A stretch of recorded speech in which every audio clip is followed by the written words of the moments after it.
Warren with Runner Dudes Fitness, and today we're in the Runner Dudes Fitness kitchen, I guess. And many of you have asked me, what do I eat for breakfast?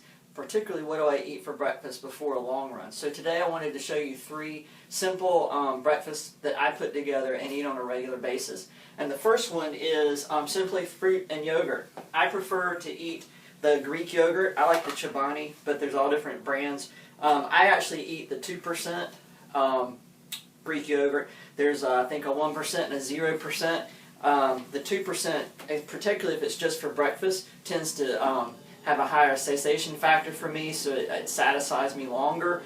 Maybe for a long run you could use the 0% or no 1% fat, so it wouldn't take as long to digest, but actually I don't have trouble with the 2%. I believe there's some soy-based yogurts too if you have an issue with dairy, so you can check those out. But I like particularly the Chobani 2% pineapple yogurt. You can get whatever flavor you like. There's strawberry, banana. You can also get something more plain like the vanilla. This is actually a 0%. And then all I do simply is you can either mix it up in the actual container or just dump it out, stir it up first because there's fruit in there. Get it all mixed up. Dump it out in a bowl. Get every little bit. And then you can put whatever kind of fruit you like. Because I'm using it as a runner, I like to add bananas in there for the potassium. Usually if I'm mixing it up right into the Greek yogurt container, I'll put half the banana in there and eat the other half. So I'm going to stick that in the container and eat it later. But I just usually quarter the banana.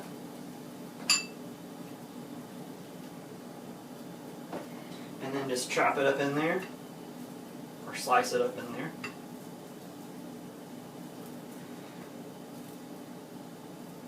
And then I also like to add a little extra protein in there. Grab a towel. So I'll add some walnuts. I like to buy mine where you scoop it out and pick out what you want. These are organic walnuts from Earth Fare, but you can get them wherever. You can get them prepackaged. I just found that these taste fresher. Might be a tad bit more expensive, but actually I think they're about the same. But I just put a handful of these in there, break them up into smaller pieces. The walnuts are good, full of antioxidants, protein in there. So we'll mix that up. You put however much you want. No exact measurements with this. You could also add strawberries or blueberries or whatever the fruit of your choice is. If you want to add a little extra little flavor in there. I usually just add one or two. Just chop it up. The size that you like. Add a few blueberries in there. Get the container open. These have all been washed. So just throw those in there. Then mix it up.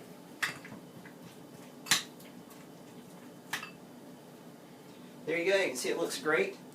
It's got a kind of a nutty texture to it with the walnuts, the bananas, the different fruits you put in there, and then the yogurt is a great pre-run, long-run meal or just a regular breakfast meal as well. So that's meal number one. All right, breakfast meal number two.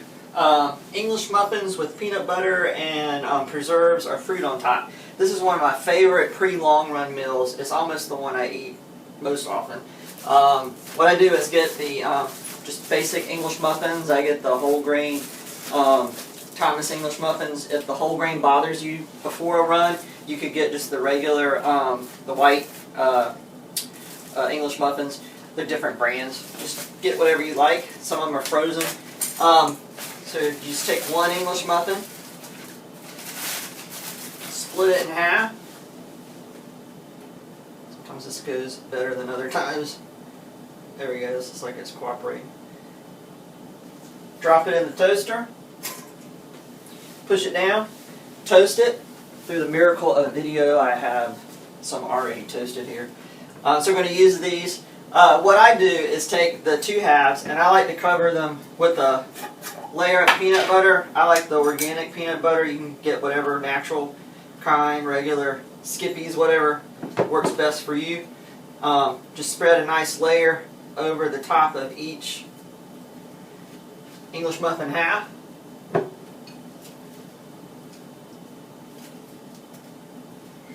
There's a lot of different variations you can make with this. I like orange marmalade. Some people don't like that, but I really like the orange marmalade. So just take a blob and put it on top.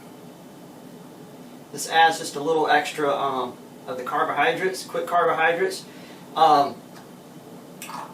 You could use strawberry preserves, jam, grape jelly. You could put honey on the top. I've got some local honey here. You can put that on top as well.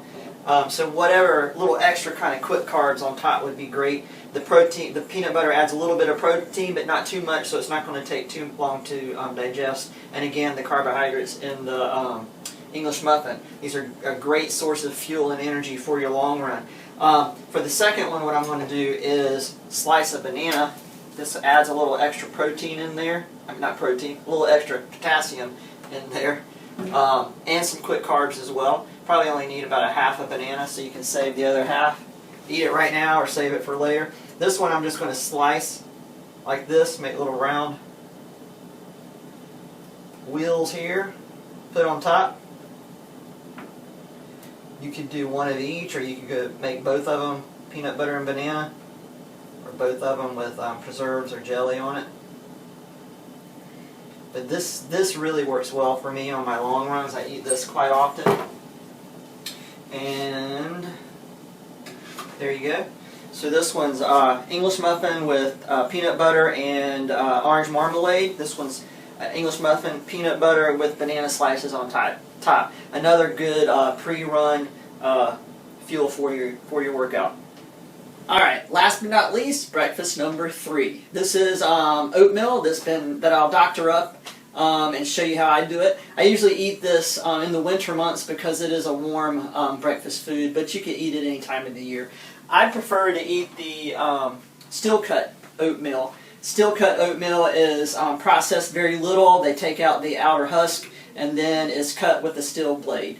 Other oatmeals are the outer husk is taken off and then it's steamed and then it's rolled. So there's more processing that goes on. Some of the fiber is lost. So this is almost, I guess, 100% whole grain when you get the steel cut. But you can also get different varieties of the quick cook oatmeals, the instant oatmeals. This one's a really good brand. It's Nature's Path, organic. Comes in different flavors. It only takes a minute or so to heat up in the microwave. But actually, the steel cut doesn't take as long as you think. It only takes about 5 to 6 minutes to cook this, so it really doesn't take that long. Just to show you what it looks like, I don't know if you can see this or not, but it has kind of a nuttier looking texture to it. Instead of the flat little round pieces, it's little chunks, and that's due to the steel cut processing. You can see that. So to make this, what you do is you take 1/4 of a cup, pour it in a bowl. You want the bowl to be a fairly deep bowl because it will expand as it cooks. You don't want it to overflow. Then you're going to add a 3/4 cup water into the mixture. Stir it up. You're going to pop that into the microwave for 3 minutes and then stir it around and then heat it for another 2 to 3 minutes. I usually do it for 3 minutes. It just thickens it up a little bit more for me. Now, one complaint I hear about from people that's when I tell them I eat oatmeal is they don't like the texture, the slimy texture. A great way to get rid of that slimy texture is to add a little bit of peanut butter. I have an organic brand of peanut butter here. You don't need a lot, just a spoonful like this.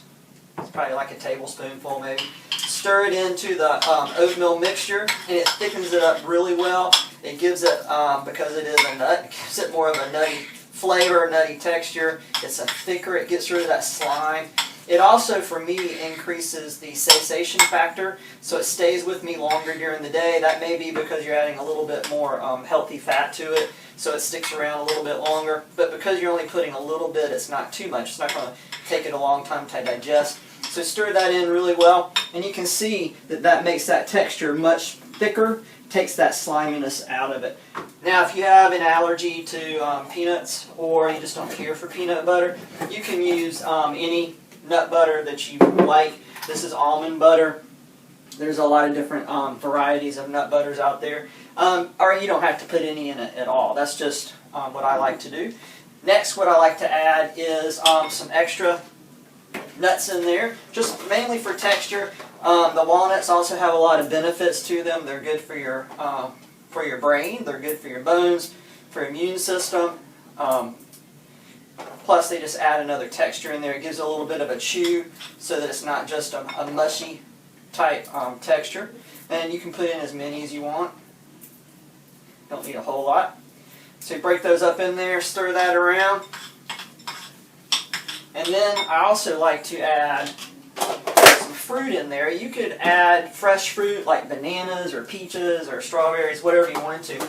I actually like to add craisins. Craisins are dried cranberries. They have a lot of health benefits. Just sprinkle those in there. Gives it kind of a tart flavor. You could also add raisins, currants, whatever you wanted to. Different types of dry fruits in there. So mix that in there real good. Now, because this is the Steel Cut brand and it's not a prepackaged packet, it's not going to have the added sugar and salt. So you may want to add a little bit of salt in there. I find that with the peanut butter and the other added ingredients, I don't really need the salt. I do like to add a little bit extra sweetness to it. And so you can either add honey, it's a natural sweetener, or agave nectar. I'm going to put a little bit of agave nectar in here. You don't need a lot of either one of these. Agave nectar has, I wouldn't say strong, but it has a significant flavor to it. So just a little bit in there to sweeten it up. Stir that around. And there you go. Nice, hearty, warm, pre-run, long-run breakfast, or just a breakfast for any day of the week. Great source of fiber, great source of healthy fats and proteins and carbohydrates to support you on your run. So that's breakfast number 3. So there you go. There's 3 good breakfasts that you can fix just for breakfast itself, or they also make a great pre-long run fueling meal. A lot of people, like I said, ask me what's the best thing to eat for breakfast, and there is really no one best food to eat for breakfast for your long runs. It all depends on the individual. Everybody has different tastes, different likes, dislikes, so you have to experiment with what works best for you. There are some rules of thumb depending on the type of workout you're going to do, whether it's a short run, an intense run, or a long run, easy run. You have different caloric needs. So, if it's a shorter, easy run, maybe something that's around 100 to 200 calories, maybe a little bit more. If it's a long run, maybe somewhere between 200 and 400 calories. It just depends on the individual, your caloric needs. So, particularly if you're training for a marathon or a half marathon, during that training time is the time you need to experiment with what works best for you. And also, you want to keep a stocked kitchen. Keep on hand a variety of fruits, nuts, peanut butter, different sources of your carbohydrates, whether it's pita bread or whole grain English muffins or just bread for toast. Have it on hand so you can experiment with it during the week, and then kind of figure out what works best for you on those long runs and keep it fairly consistent. You want to also make sure that whatever you eat on race day is what you've been eating during your training. So you need to plan for that as well. What I usually do is go on and buy me a package of English muffins, a thing of peanut butter, and my preserves, and take it with me when I travel to a race, so that I can ensure myself that I have the same breakfast going into that race in the morning. If you wait and depend on whatever's available, particularly if it's a destination race, they may not have what you normally eat, and so then you're kind of luck of the draw if it's going to be okay with your stomach, or if it's going to give you the calorie needs that you have for that race. So plan ahead, figure out what works best for you, and then figure out how you're going to get that as a source of food, whether you take it yourself or whether you have access to it at a grocery store or something nearby at the race destination that you're going to. So these are my tips for the best breakfast that works for me for pre-run fueling. You give it a try and experiment yourself.